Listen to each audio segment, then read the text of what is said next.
People ran blindly through narrow streets. Parents screamed for their children. Shops were abandoned mid-sale. The fire moved with terrifying speed. No one knew where it started, and no one could stop it. People ran blindly through narrow streets. Parents screamed for their children. Shops were abandoned mid-sale. The fire moved with terrifying speed. No one knew where it started, and no one could stop it. When it was finally over, nearly 2/3 of Rome was gone.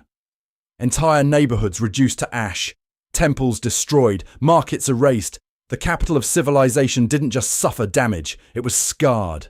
And then, the rumors began. Whispers rising from the smoke. One name echoed louder than the rest. Nero, the emperor. Some claimed he watched from a palace balcony. Others insisted he performed music while his city burned. But was it true? Did Nero start the fire? Did he let it spread?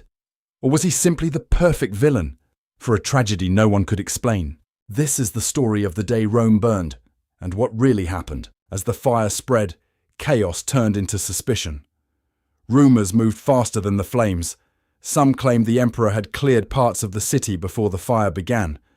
Others whispered that he needed space for a palace greater than any Rome had ever seen, the Domus Aurea, the Golden House, a structure so vast, so extravagant, that it would rise from the ashes of disaster.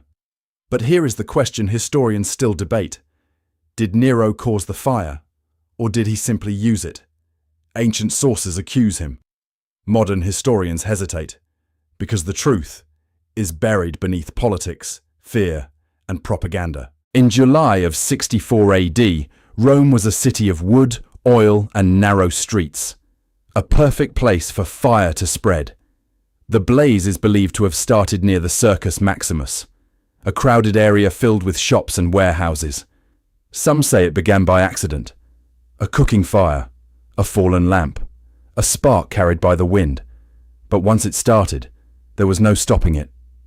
Strong summer winds pushed the flames forward. Buildings stood close together. Wooden balconies connected homes. Within hours, entire districts were burning, and the city had no organized fire brigade strong enough to contain it. Panic made everything worse. Looters broke into abandoned homes.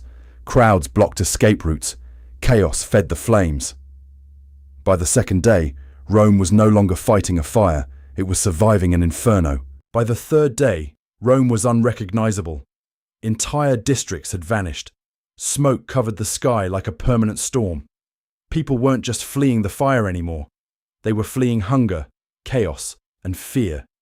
Some tried to rebuild walls to stop the flames. Others prayed to gods who did not answer.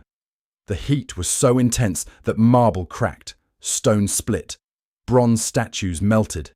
This was no ordinary disaster. This was the capital of the world collapsing in real time.